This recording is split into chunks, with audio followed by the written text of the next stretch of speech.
All right, ladies and gentlemen, welcome to track 2, a panel conversation with 3 other incredible people. My name is Dan Ram, and I'm really excited to be having this opportunity for the next about 40 minutes to chat about some beautiful, incredible, impactful platforms that are available for innovative founders to get involved, to grow, and to scale, internationalize. So with that, to the panel, hello, everybody. Hope you're well. Can we do this real quick to make sure audio and video is fine? Can you give us your name, your official title, what you're passionate about, and what city you're in? Maybe starting with Deepak. Hi everyone. Thanks, Dan. And I'm Deepak Padki. I'm Executive Vice President for Strategy at Infosys, based out of Bangalore, in India. I also lead our innovation fund, which invests into startups globally. And what were the 2 trick questions, Dan? No trick questions yet, but I did ask you what you're passionate about. Oh, passionate about technology and beer because I'm from Bangalore. Excellent. Juliana, want to go next? Yeah, my name is Juliane Fremter. I'm the program director for the Next Step India program at the German Accelerator. I'm based in Berlin, and my passions are global politics and sustainability. Nice. And the man named after my name, Daniel, talk to us. Hi, everybody. Yeah, my name is Daniel. I'm based in Stuttgart. It's also where I'm sitting at the moment, Stuttgart in Southwest Germany. And here I'm head of the ventures team of Startup Autobahn Stuttgart for the company Plug and Play. And I'm passionate, of course, about my job. Really, I made my hobby to my hobby is my daily work now. But other than that, I would say skiing. Like now, I'm really missing skiing because we can't due to some coronavirus in Europe. And the other thing is probably also politics, society, those topics. Excellent. Well, thank you guys for joining us on this panel. I did promise that this would be slightly unusual. So we will get to the normal panel-esque thing where I ask you questions and you answer it. But I thought we'd play a little game. Since we're in this virtual world, we might as well act like we're on Netflix right now. And so we're going to do a rapid fire round. You're only allowed 1-word answers, no particular order. So whoever goes first goes first. And that's it. Those are the only rules. I also want to let our audience know, thank you for joining us. This should be a good conversation, and I'd love to take your questions as well. So I'm giving you time. I obviously came prepared for this. For some of you, you're still waiting to hear some of the talking points, but we will be checking your questions, and we'll take them at the end. So please drop it in, not in the chat section, but in the Q&A section. All right, so toggle the tab that says Q&A, and that way I know it's a question to our panelists and not you trying to find a date via LinkedIn. All right, so with that, here is our rapid fire round. 1 word and 1 word only. Question number 1. What makes for a successful entrepreneur? 1 characteristic that every successful entrepreneur must have. Persistence. Hunger. Persistence, hunger. That's what I heard. People skills. That's 2 words, Daniel. But we'll let it flow. We'll let it flow. This was the first one, but yes, people skills. All right. I've asked the previous panels about this as well, but in your opinion, the best startup hub in the world is? Bangalore. There is none. Location doesn't matter. All right, Daniel, you're cheating every time on this. Too many words, Daniel. You can say nowhere, but that's 1 word. So we heard Bangalore from Deepak. Juliana? I'm too torn for this, really, between India and Germany. I'm very torn. Hard. This is hard. That's a hard one. It's this event. This event is the best startup hub. All right.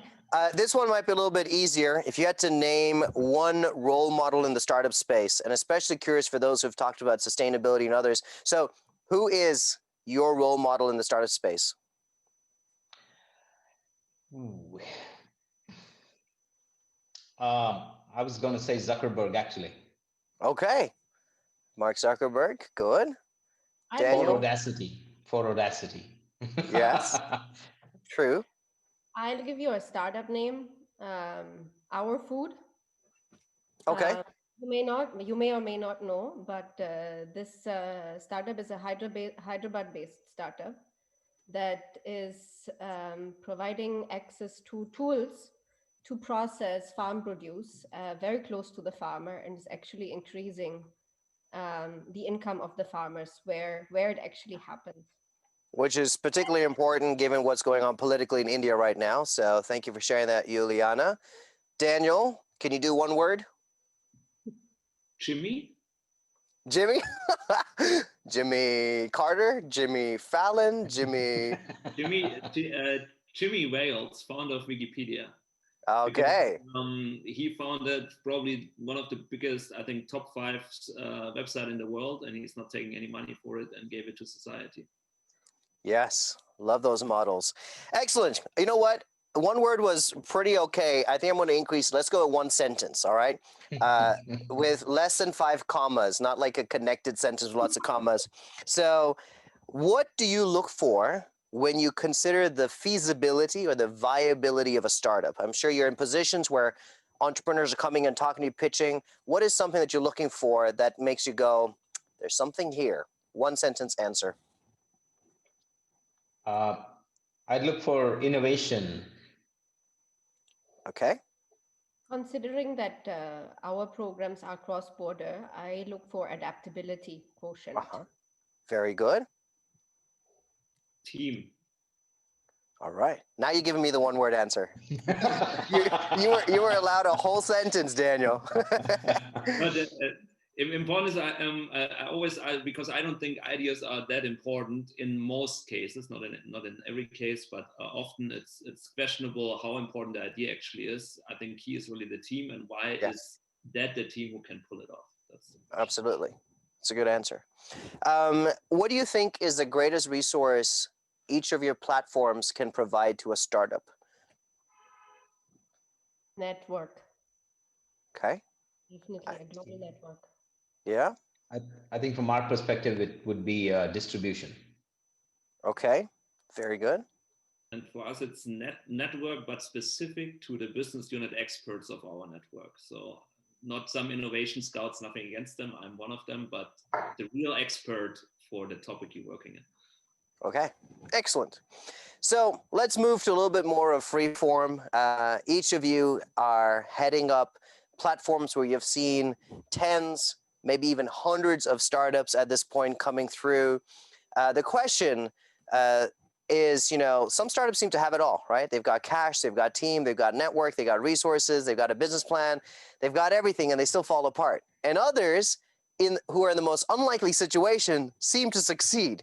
So in your opinion, could you maybe share a case study or a specific example of a startup that has gone through your program or through your platform that maybe you can draw some lessons from and share with us and go, this is, guys, young aspiring entrepreneurs, this is what you should be looking for. This is what you should be doing.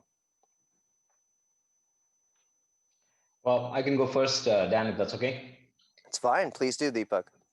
Yeah, so I think, well, look, I think first of all, the opposite word to startup is shut down, right? But then, so I think the most important thing that startups should possess is energy, right? You need to have energy. And what happens is sometimes the energy is what kills you because you want to do too many things all at the same time, right? So we had this one startup that we were working very closely with, which had some really innovative AI technology, natural language processing, and so on. Actually, it was a European startup, though, not Germany. And what happened was that they weren't able to fix a use case that could show full value, right? So you try to be many things, you try to be horizontal, you try to portray yourself as an AI company, whereas customers will buy you for what you can do for them, right? And so over a period of time, what starts happening is that you begin to spend resources trying to make this horizontal platform and then trying to build a vertical case study on top of it. And that usually sucks up your resources. You have a few bad quarters and things will start in a downward spiral. So really what I would advise young companies to look for is go with a very specific use case, build your model on that, and then as you architect it, try to build the horizontal capabilities of your platform. So this is what I learned through that whole experience. And finally they had to sell out for a song, but that was a good lesson. And I can Thanks. come back for more, but over to you, Jan. Yeah. Juliana, do you want to go next? Yeah, I can. Considering that I've been working with rather later stage startups for a while now, considering that we are in the internationalization sphere, so that doesn't happen until maybe year 3 or so. But what I find important always is what Deepak said, is focus and humbleness, because it allows you to be still coached, to be able to learn from others, to actually listen to what others have to tell you. And specifically when we enter in such, different cultural spheres, this is essential. If you can't grasp on the differences, you're lost, you're not making it. But ultimately, and the internationalization effort, or like the progress in that space, is a very risky one. And our program tries to, de-risk this journey for the startups. But founders need to be aware how risky it actually is and be able to remain humble in that process. Love that. I love that topic of humility. I think it's so important to remain in a learning posture. That's so good. Daniel? Yeah, I fully agree, because often founders are also a little bit crazy, and they have to be crazy, otherwise they wouldn't start it.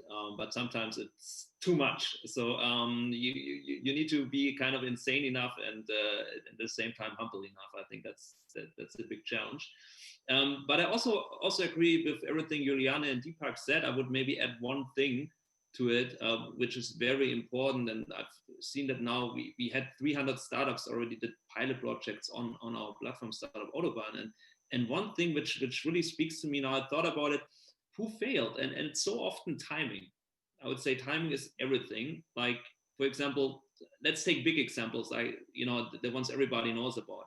Jeff Bezos, when he founded Amazon, it was the right timing. Mark Zuckerberg, there were social networks before. TikTok would have not been possible 6 years ago. The algorithm, they couldn't figure out what's in the video, what's happening. The technology was not there. So it needs to be the right timing on top of everything which was said already here in the Absolutely. And that timing can be hard to predict. I was talking to founder Shazam, who built this music recognition software before even the first Apple product came out. So it was via text messages. You had to record a track and then send it. So timing, sometimes you can plan it, and a lot of times it's unplanned. You just got lucky with the timing that you happen to launch, for Hopin as one of the event platforms. They happen to be building this before a pandemic, and the pandemic was a huge opportunity for them. I'm sure with Zoom and others as well. So timing's an interesting one for sure. Dan, if I might just add another point here, Please if you don't do. mind. See, I think when you get into later stage startups, one of the things that comes in the way is governance. So when you're small and you're managing everything as a founder or a set of founders, it's easier to keep tabs on what's happening, and provided you have the humility that Juliana talked about and a sense of good values, you're running your ship well. But as you scale, what happens is typically founders don't look at what's happening in the company, right? You're focused on your idea or your sales or whatever it is. And if you leave governance aside and you don't have the right procedures in place, the right processes in place, the right compliances in place, that can come up and bite you very big when you start to become very big, right? So we've seen a lot of you can't call them startups anymore, but startups that have matured, but before they reach their big liquidity event, this is where they fail. Very, very good point on governance.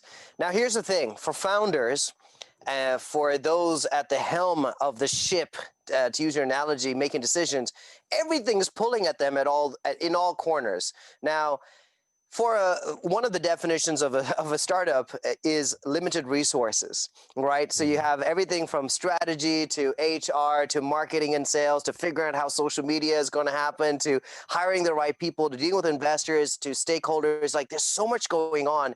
How do you coach startups and scale ups at the later stages that you're working with on the moment to go global, on the moment to cross borders, when is the right time? What are some of the things that they should be looking for at that point, that they should be considering when deciding to internationalize?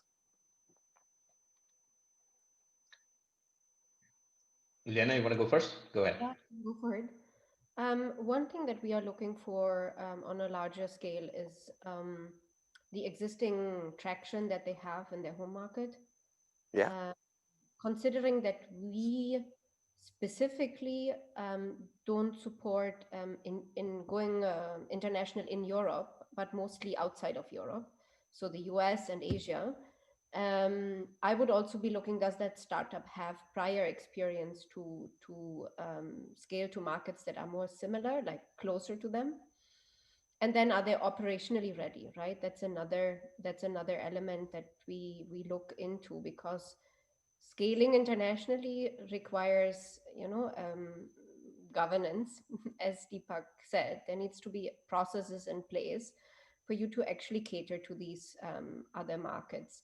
Apart from that, I think there is still an element of that what we see is you need to figure out how that works, which is why we offer, especially for more challenging markets like India or Korea or so, that are not that familiar or very different to Germany.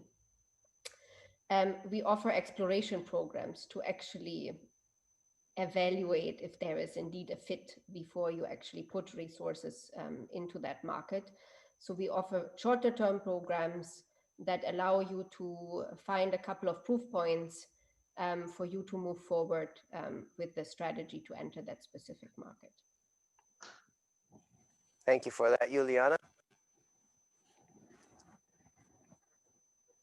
So, Deepak, go for it. Sure. Yeah, see, of course, from the Infosys side, it's a little different because we are a global company. Our customers are pretty much global, large enterprises. So we actually look for companies that have already got a global reach, right? That's our starting point. But I would say in today's world, especially in technology side, B2B, which we are more focused on, you've got to start your company thinking global because the market is out there, right? It's never just in your country. Of course, if you're a little bit more B2C, that could have very much local flavors. So for us, from the Infosys point of view, I think we look for companies that have designed their companies and their products with a global angle to start with, right? The only thing that they normally don't have is a global sales presence, because that takes investment into markets that you're not yet comfortable with, which is absolutely perfect from the startup side. But then that's what we bring in as a partner, because we give you the distribution globally. But then we like to see that the product has been architected, designed, the business model has been designed, keeping a global view in mind from day one. Again, I can just add to that. Maybe one thing is what if you don't know if you're ready to go international, maybe one good thing, and it depends heavily on the product, the whole strategy, of course. But one thing for many companies is if there's already requests. So let's say you're B2B and you are working with a company like Daimler, and you have your technology deployed in one of their plants in Germany. And they ask you, hey, it would be cool to have that in our Chinese plant in China, then that might be the right timing to grow together with your customers. The other strategy would be to just figure it out on your own. And there I would highly recommend what also Saeed Amidi, our CEO, is basically doing with all these 40 offices around the world. He hires local and gives the right independence than to the local people. So don't try, you can adapt what you do in Germany to India. Hire someone local and just give the independence, because this person's job relies anyway on the success. So you don't have to manage this person at all. Just hire a good person and then let it run and see what happens. Excellent. Thank you for sharing those responses. I want to take a quick pause to just thank everyone who is showing a lot of love to you guys. Sridhar says, exciting speakers here. So you're very welcome, Sridhar.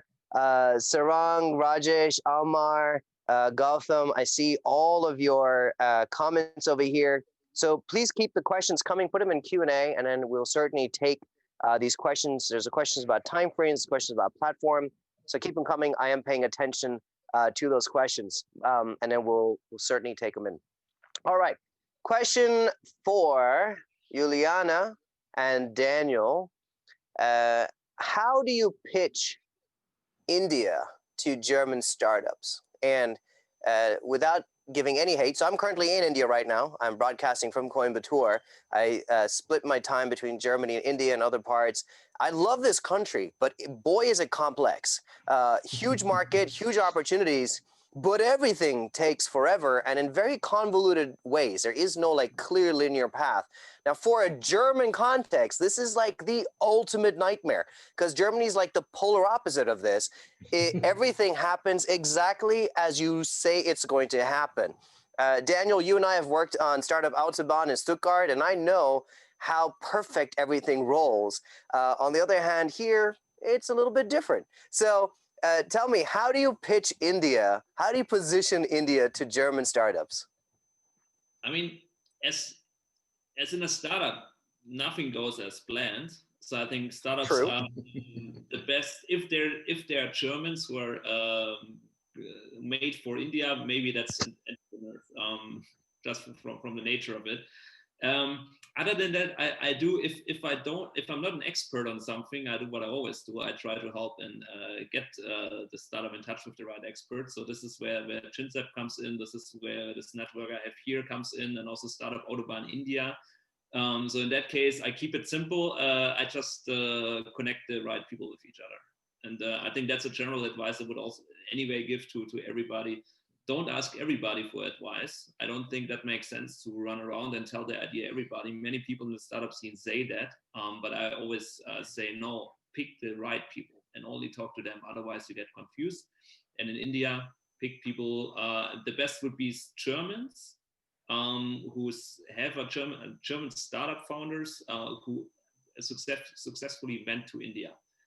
Maybe that's the best because they understand your perspective and understand the Indian perspective. Maybe asking someone in India who never was in Germany, second best option probably, and everybody else you shouldn't talk to at all. That's good advice. Find the right bridges to cross over. I love that. Juliana? Yeah, many points. Maybe I can start at the beginning. We have established this program earlier last year, basically similar time last year. We were supposed to go to India first in March this year, obviously. That did not happen. So we worked in like 3 virtual cohorts. As some of you may know, we are supported by the Bundesministerium, and they had a certain expectation of how many startups we're going to take to India this year. So that was around 20. I'm glad that we matched that number, but that wasn't quite clear from the beginning. So I want to start like how we actually attract startups, because it is not an obvious choice for German founders to even think about India. So how do you bring this thought even into their mindset is what I was trying to wrap my head around.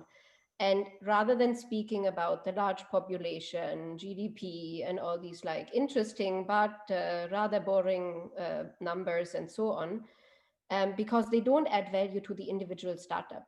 They give you scope of the overall picture, but they don't make it relevant. So what we did, we broke it down into individual sectors and started speaking about the exact opportunities in these sectors and spoke to players from India who could give us flavor on what these opportunities look like, what are time frames, how do these things change under the circumstances of the pandemic, et cetera, et cetera. We were lucky enough that we initially chose a couple of sectors that were quite attractive in the time of COVID, which included healthcare and supply chain, as well as logistics. So we actually gained good traction for this, and now we are in the comfortable position that we have, more demand than we can immediately cater to, which is a nice success for a year-old program. Apart from that, when I speak individually to startups, I try to give them insights into what kind of people we may be able to connect with, so they develop some trust into our abilities to connect them with the right people. We actually have very good experience connecting with Indian mentors and the wider network that we are working with. Unfortunately, there isn't that many German founders in India yet. So this is what we call the Nadel im Heuhaufen. I guess we are trying to build that pool of entrepreneurs that ultimately can share with others eventually, together obviously with the Ginza platform and other platforms that are engaged in that process. I'm also very happy to share that we're going to take this platform or a similar platform forward to all 27 EU member states with the funding of the European Commission next year. Yeah. And obviously we will expand the story further over the years to come. Amazing. I'm very excited to hear about this new funding from the EU and that it is expanding and growing. I am curious, Deepak, if you'll share a little bit about the Infosys Innovation Fund that you in particular are heading up and leading. Sure, sure. More than the fund, I think what I should talk about is what we've launched called the Infosys Innovation Network. Okay. In our field in technology, clearly you can't innovate everything yourself. The tech is moving too fast. The market is moving too fast. Everything is so dynamic that you must reach out into an ecosystem if you want to bring the latest things in. And we, being a client, focused services company, we're really looking for things that can in complement with what we have, add value to our clients, right? So that's the primary objective. So we launched this whole startup ecosystem embrace, I would say, about 3 or 4 years ago. And what we've done is we've identified a set of areas which are, what we call as Horizon 2, Horizon 3 kind of technologies. And we are going out there to all the startup hubs across the world, whether it's India, the Bay Area, Israel, Germany, Australia, even Singapore, UK. And we're trying to find companies that have something that's differentiating. We are actually trying to create a marketplace of sorts where these companies can come and register themselves with us. So far, we've sifted to about 1,200 different startups at various stages of evolution. And we are picking some of those to become a joint go-to offering with what we had, right? And what we bring to the startups is really threefold, and I like to call it as work with, work for, and work ourselves into, right? So that's how I characterize it. So we work with these startups, we give them distribution. The moment you come onto our platform, you suddenly have all the big Fortune 500 and Global 2000 enterprises all the way from New Zealand to Seattle, right? So you get the full reach of Infosys. On the second side, many of these companies, typically we engage with them when they're a little bit post-Series A, so they have a verifiable product in the market that's got enterprise-grade qualities. And so at this stage, they're also looking to scale their engineering. So we want to offer our engineering capabilities to them, to help them to scale. Of course, the vested interest for us is we don't want to miss the next Google, right? So you become a big company, you become a big client for us, and that's good for us. And then the third piece is really work ourselves into. That's where the fun part of it comes in, Dan. So, we've committed an amount of money on our balance sheet, and we are investing into companies taking minority positions, just to make that relationship a little bit more strategic. And we have good examples from the Bay Area, in India, and in Israel, where we've tried to do this. So that's the three parts of the fund and the innovation network. Okay. Thank you so much for sharing that with us. Now, there's a couple of questions coming in. All three of you don't have to answer all the questions, just the one that feels the most relevant. You're welcome to answer. I would love to give all of these an answer. So let's try to see how many of these we can get done in the next 6 minutes. So the first question is for Daniel. The question is from Gautam. He says, we've known the Bavarian region to produce a lot of emerging tech startups, my apologies. What are some of the key tech and sector trends that you see at Startup Autobahn? That's an interesting question. It's changing quite a lot. So because when we started in 2016, there was not much experience with startups with all our corporate partners. You have to imagine our corporate partners are around 30 corporate partners, mainly from the automotive industry, many of them from Germany. Back then, literally everything was interesting. So my job was pretty easy back then. You could throw everything on them. And they're like, whoa, that's exciting. And you have to imagine back then, 2016 was the blockchain hype. Everybody was talking about, but no one understood it yet. VR, AR, big topics, and many of these trends.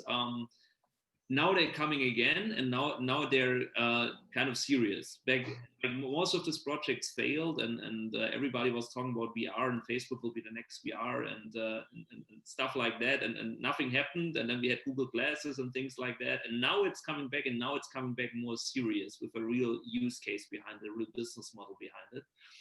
So I don't want to dismiss these topics from back then. They're definitely still a trend, or let's say they're again interesting again.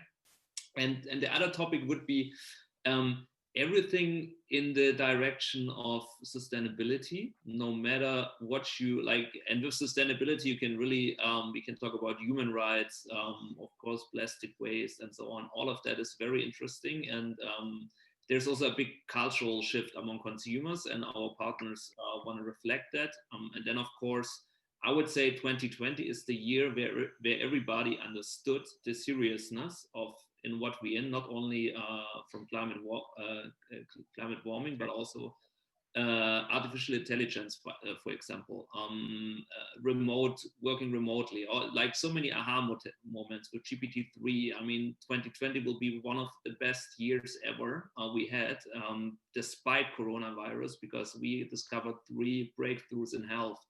And all of that is coming together at the moment, and no one can deny it anymore. Like, the German Bavarian automotive industry was in denial the last couple of years, but now they woke up and everybody gets it. Like, just Google, everybody, if you want to see one amazing thing this weekend, just Google GPT-3 if you haven't seen it yet. That's not finished, but you see what's coming. It's coming, and everybody knows. So now it's the right time to approach these companies. No matter what tech trend it is, it can really be forward thinking. They get it now. That's a big change, I would say. Thanks for answering that question, Daniel. This is an open question from Sridhar, who says, how do you get investors interested in hardware startups? Any thoughts on that? You don't. Ouch. I know. Go ahead, Deepak. Sorry. No, I would say, the world is moving towards a full stack, right? You look at any big company that's in software is trying to get into the hardware piece to get that efficiency between the 2 stacks. So if you think yourself as a pure hardware company, it's very difficult unless you're a design company, right? And you're designing hardware. So you have to look at this as, it's highly commoditized if you're just trying to do hardware, in my opinion. So you have to build the software stack on top of it, even if it's for a specific use case. So you have to think of it that way. Then you have people who are interested. Otherwise, you're just too far deep down in the stack. Yeah. If I can offer a possible avenue, SOSV, Sean O'Sullivan Ventures in China, have a hardware accelerator. And so if you're just looking for a place where you can pitch an idea, and then as Deepak is saying, figure out ways that you can integrate it towards not just being pure hardware, SOSV might be able to help you out there to take a look at. Here's a question from Dr. Nithin. And says, obviously, Germany and India are very different. What if we have a product which is a right fit for Germany, but not for India? Is it possible to build a German startup without a lot of euro? Because he said earlier in the question that obviously he didn't say it's obviously, he alluded that possibly it's cheaper to build a startup in India than in Germany. So the question is it possible to start in Germany? What are your thoughts on that? I leave it to Juliana. I have doubts. I'm not saying it's impossible. It's definitely possible. And we do see significant, interest from Indian students who have spent some time here in Germany and have, understood the ecosystem a little bit, and they do make interesting progress. To come just like that, I would find a little bit more difficult because you are lacking the network. But there are a couple of interesting programs, I would say, like that would allow for such founders to come into the country. Like Berlin, for example, has a stipend, a 3-year stipend that kind of binds you a little bit to the city, but it also gives you, a path and some money to survive this market. So that's definitely something to look into. I'm sure other regions of Germany do have that as well. So it's not impossible, but it's an uphill battle, I would say. Yes. Josef has also suggested, one of the participants here says, speaking from experience, get a German co-founder. So that could also help a little bit with that process. Unfortunately, we have run out of time, but fortunately, I think we've all got a better sense of the domains that you guys are in. I guess one final question for you is for entrepreneurs, and this is a question that's also come in here, for entrepreneurs that are looking to connect with experts. You can either share your platform and where people can find out more about you, or you can share about one or two other resources that people can go to that will help them in their journeys. So if each of you wants to take 60 seconds to do that, that'll be awesome. Well, on the Infosys side, it's quite easy. Just search for Infosys Innovation Fund. You'll land up on a page and you can put your question there. And it's multifold, because one is, of course, my team, which is looking at the fund, can guide you. But also through that channel, you can reach experts in various services and technologies across the company. So just go up there and type yourself in and we'll get you. Excellent. Thanks, Deepak. Yeah, Julia? for us, it's germanaccelerator.com or nextstepindia.de. So these are the two websites where you can find out more about our India programs and as well about our global platforms. Fantastic. And Daniel? For us, it's startup-autobahn.com. You will find my email on there, I think. But way more important in general is always look for another entrepreneur who did something which is very similar, who runs on the same KPIs, same customer base, and of course not your direct competitor, but there are many which are close enough, and just write them on LinkedIn and ask them, hey, I would love to chat. If he's in town, invite him for lunch, tell him I pay. I just have some questions. I could really need your help, and they will help you. Most people will help you. So talk to the right people who understand your market. Excellent. Deepak, Juliana, Daniel, thank you all so much for your time, for sharing a little bit of your Friday with us, and for sharing your insights. But most important, thank you for what you do all year round to help entrepreneurs and founders and building the connections between these two nations. So thank you for joining us here on the Indo-German Startup Week. And I wish you well, and can't wait to see you all in person someday soon, please. Thank you. Thanks, Dan. Thanks, everyone. Take care. Bye-bye. Bye.